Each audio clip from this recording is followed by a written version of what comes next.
Well, good morning. My name is Hilary Stupa. I'm a developer with Qdabra software, and I am here today with our weekly webinar. Today we're going to be talking about some things that are new in PowerApps. We've decided to do a little two-part webinar series on this. We'll do one today and then the other one at the end of July because there have been a few changes that would be interesting to look at, but I didn't want to talk you guys' ears off for an entire hour. So this won't be this won't be one of my ridiculously long webinars. This will be more of a normal length webinar. I hope everybody can hear me okay, and I am recording this in case you want to watch it again later. So we'll go ahead and just get started. So first off, here's what we're going to be talking about. There's some changes in the designer in terms of how we move things on the canvas and how we test in design mode. I want to show you about copying and pasting controls and a couple of little gotchas there. There's a new feature for adding comments to your formulas. That's going to be super useful. We'll talk about that. And then I want to look at a couple of the new features and controls, specifically notifications, which are great, and a new rich text editor control. So we'll look at those things today, and I'll kind of demo as I go so that you guys can see what I'm talking about here. So first off, the designer changes. So if you've used PowerApps at all, you've probably noticed that you can click on a button or execute other actions in the design mode instead of always having to hit play and play your app to try it. For those of us who are InfoPath developers, I think most of us have really liked that, because with InfoPath, it's like constant previewing. Preview, change something, preview, change something. And if you've got a form that happens to be a little complicated or do a lot of stuff on load, that can be kind of a painful process. But the original web designer for PowerApps was set up in such a way that it was kind of easy to accidentally click your button or accidentally execute something, and maybe you didn't mean to do that at the time. So they've definitely made that experience a little bit better. And I'm going to go ahead and pop open, let me remember how PowerPoint works. Go ahead and pop open my my really beautiful demos here. You can tell I put a huge amount of effort into the look of these demos. So you can now grab your button anywhere to move it. You used to have to kind of grab at an edge to move it, and now you can just grab anywhere. And you'll see as I'm over it, it says double click to edit text, and you can just literally, if you want to give your button text a different text, you can type in different.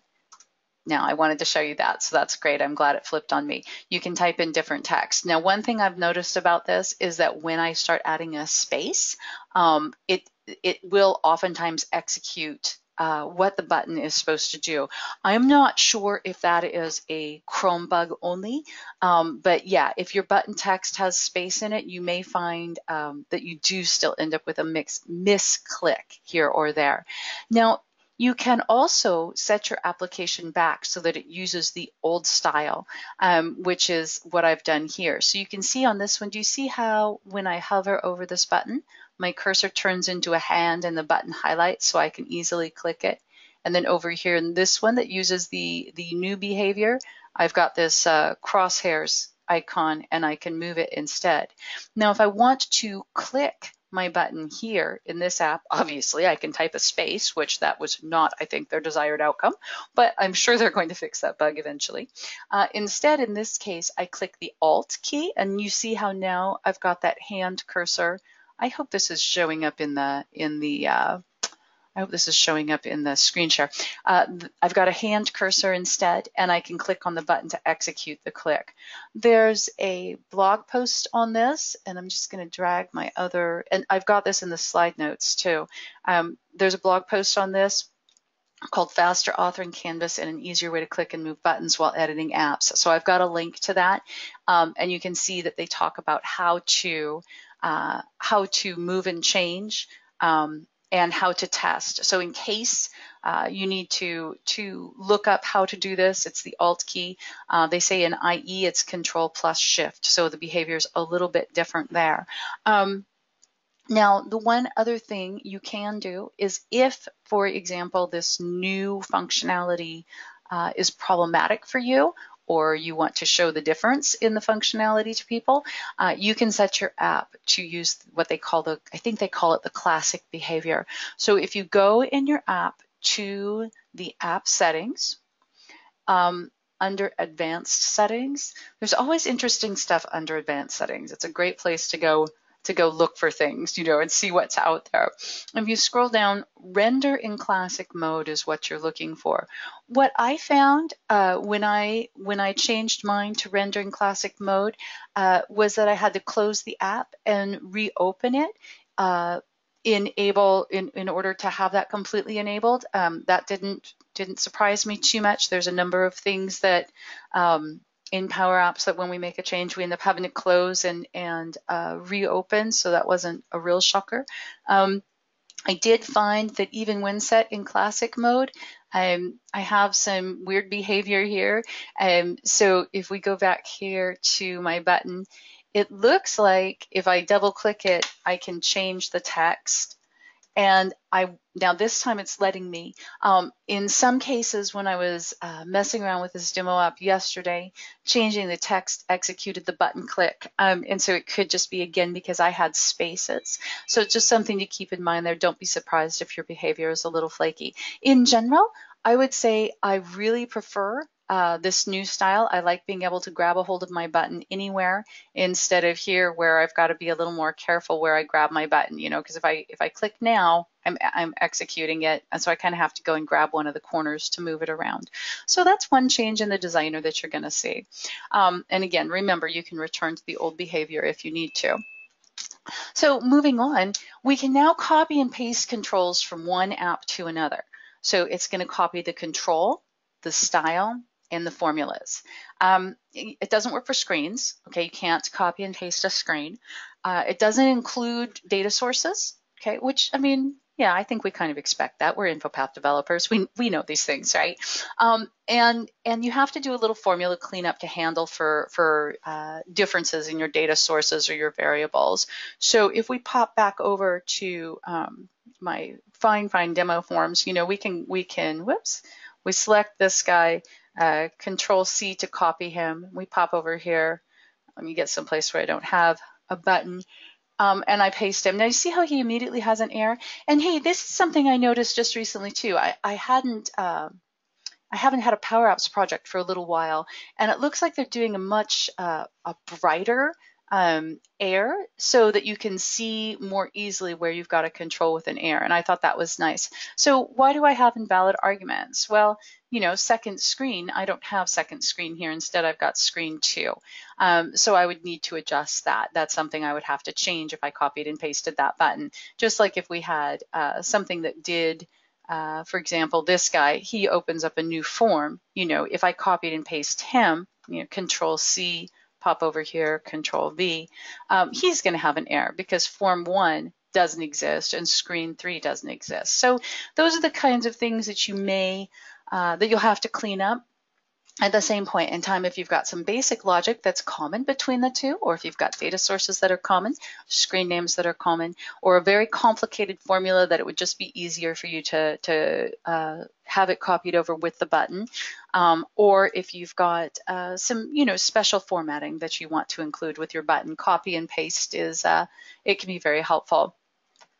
I want to talk about comments. Oh, and let me show you real quick the blog post. I'm trying to show the blog post with these. So here's their blog post on copy and paste. This has been available for a little while, and it's got a list of the limitations. And so you'll want to, maybe take a quick look at the limitations here, just so you've got a good sense of what things are going to happen. Okay, so keep those in mind.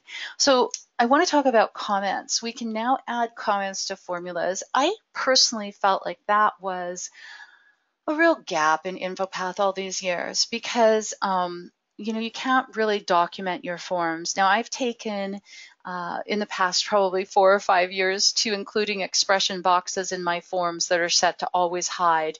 You can use a calculated value or even a section if you really wanted to, and set the formatting on that to the expression of 1, hide this control, and it will always hide because, of course, 1 equals true and will always equal true. And so I try to document my forms sometimes that way, especially if there's a known bug. If I've got something in a form that I know, generally, if you make this change, then this bad side effect is going to happen. So I try to do that in InfoPath forms, but you don't have a way to comment inside of your formulas. And it would have been very nice sometimes to be able to add those comments. We can now add comments to PowerApps formulas. There's 2 styles of comments. If you are a C# developer, if you've done any C# work, these types of comment styles are going to be familiar to you. So first off, we've got line comments, // and you put it at the end of the line, just like that. Now, if we were to pop over here and backspace, get rid of this line break, you can see now all of a sudden we've got an error. So you definitely, and the reason we've got an error, right, is we've got that semicolon right there, because at this point, this whole line is a comment, and you can see that by the highlighting of the text. But once we hit enter and we've got a line break in there, now we've got a comment at the end of each line. So you can use line comments. The other option is block comments, and I'll just pop over here to this button to show you one of those. Okay, so block comments. / asterisk, and now you can just keep typing, and then you can close that block comment with an asterisk /, and you can use the same syntax, at the end of a line if you want to. It doesn't have to have line breaks for that to be a valid syntax. So, when do we comment, right? When do we comment? You probably don't need to comment on things that are obvious. For example, that first line there, navigate second screen, screen transition fade. You do not have to develop more than 1 app before that's not something that requires commenting, unless, perhaps there was some specific logic around why you go to the second screen from this particular button and you go to the third screen from that particular button. So you don't usually need to comment on what, like if you're using date time for a unique name, that's some pretty obvious stuff. Or when they click a button that says add 1, you're adding 1, right? These are things that don't really need comments. But you do probably want to comment on some of the whys, like especially if you make a decision in your app where 6 months down the road, you're going to look at that and be like, oh, why did I do it like that?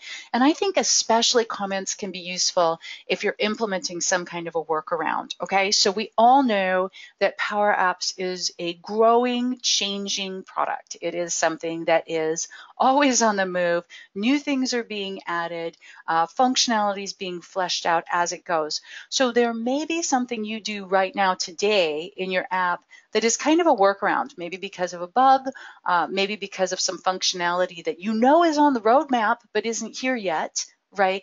All of those places are good places for a comment. If you're executing a flow from a button, for example, you might want to comment a little bit about exactly what that flow does. Now, that doesn't mean you can't go look at the flow and see what it does. That doesn't mean you don't want to give your flow a good name that indicates what it does. But if your flow is complicated, you may want to include some more information here about what exactly is going to happen when you click the button. This is definitely something that you do for yourself for the future, because when you put this thing down and walk away for 6 months and come back to it, it might be confusing. And it's something you do for whoever's going to pick this up after you. It's just commenting can be very useful. Again, you don't need to comment every single thing, but if you add a few comments in the tricky bits, it's going to make life easier. And in my case, a lot of the stuff I work on gets handed off, so it goes to a client. And if you're in a similar scenario where you're developing apps for other organizations, it's nice because then your client has a better chance of being able to pick up this app and do some maintenance, because that's the goal, right? If we're developing things for other people, the goal, in my opinion, should be that they're able to, self-support and work on it themselves. So commenting definitely is helpful there. And there is a blog post for that. me pop that open real quick just to show you. Again, these links are all in the presentation, so when you get it, but it does have a little bit of information about the styles and how to comment. So next up is notifications. So PowerApps added a show error function a while back. And then they changed it due to feedback to notify. If you don't include the type for your notify command, your notify function, it's going to default to information. So information is the default. If you did use show error while it was available, don't worry about it. It's going to continue to work. And then when you open up, I've got a bullet problem here, but that's okay. I'll fix it before I send it to you guys. If you open up the app again, it should automatically update and give you notify instead. So let's take a quick look at notify. I think I've got that in my screen 2 here. I do. So here we've got the different types of notifications. Now again, if you don't include this little piece, information here is what I've got right here. If you don't include the notification type, it defaults to information. So in this case, I'm going to go ahead and I'm going to try to move this guy so I can run this. There we go. Okay, so now I just want to show you what these look like for the user. So here's Inform. You can see it pops up with a message. And here's Success. Success would be super useful if you guys are using the form control. You could use Success in the on success for a form. I'll show you that. You could use Error in the on Error for a form too. And I'm just curious what happens. Okay, so if you don't close this and you click another button that pops up a notification, it does come up that way. And it looks like they do fade out if you leave them alone for a second. I'm about to find out there. So no, maybe it doesn't. At any rate, you can push back a custom error message to your user, which is useful, I think, a lot of times. And I wanted to show you this. I haven't clicked the do not show me this again, even though it was annoying the heck out of me when I was working on these, because I wanted to show you this. It does let you know, PowerApps does give you a pop-up letting you know, hey, this has changed. So letting you know about the new canvas behavior.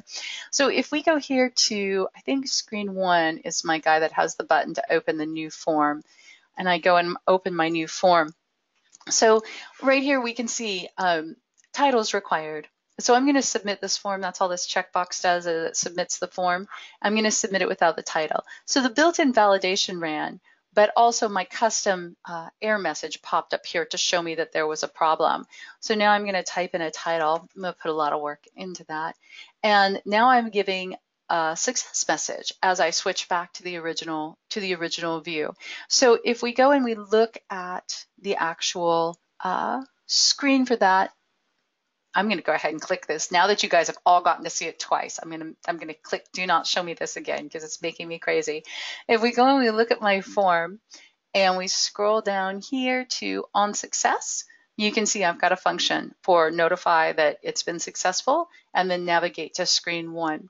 And you saw when I was doing this that what actually happens is we went to screen 1 and it showed the notification. It wasn't like it showed the notification here. So I thought that was kind of interesting. And then here on failure, I've got notify and I'm just giving an error notification. You could actually include information about the error that we got back from this form if you had wanted to. And then finally, I wanted to show you the rich text control. That was the one that this should have been its own button, but I mean, its own should have been number 2, but I'm not super great at the whole list numbering thing, but I'll fix that up before I send you guys the slides. So for rich text formatting, let me pop back over into my sample app. So for our rich text, here's the rich text control, okay? And you can see what we've got here. We've got bold, italic, underline. There's some text size stuff. There's you can add a link. There's a text clear button. And I'm going to go ahead and do this in preview again. So, I can bold this. And if I hit enter and I'm going to type some more stuff, and I don't want that to be bold. I want it to be underlined instead.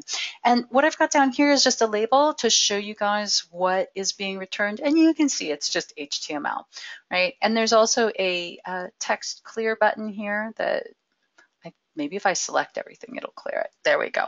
And so that's a clear formatting to remove the formatting from it. So you can also copy and paste rich text from other sources in here.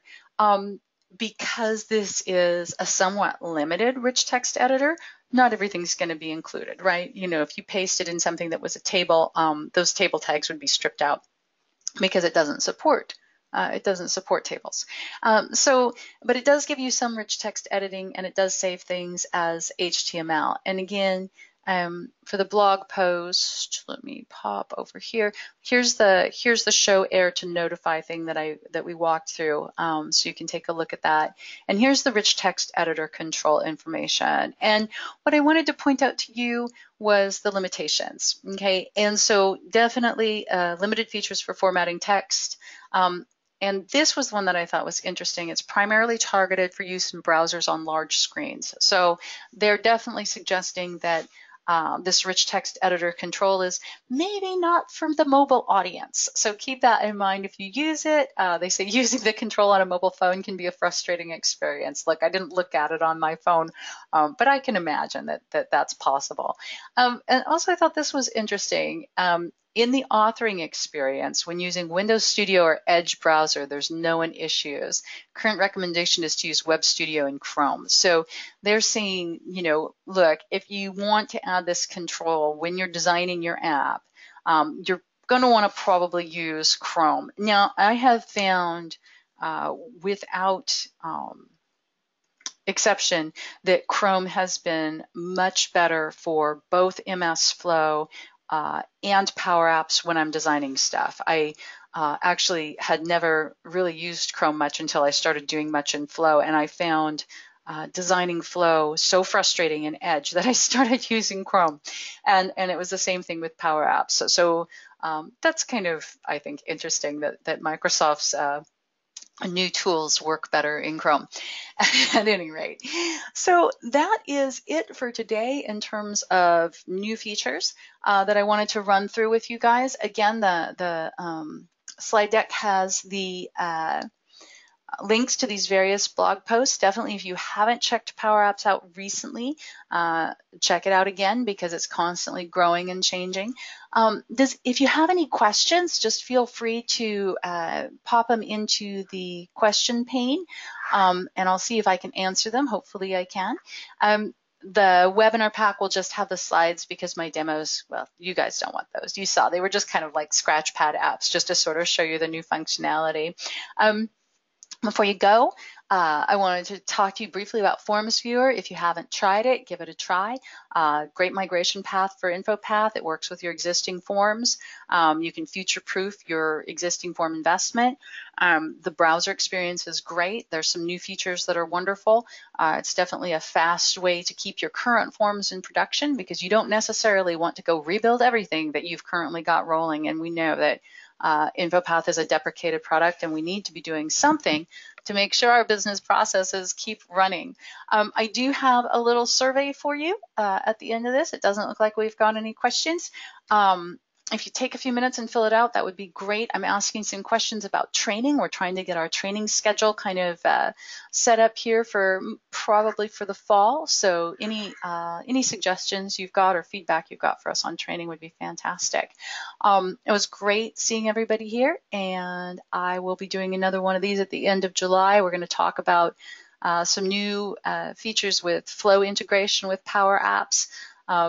And some of the new additional new controls, and I'm not going to be surprised if the PowerApps team adds a few more things between now and then. So I'll talk to you guys in the end of July, and thanks for attending today. I hope everybody has a great rest of the week.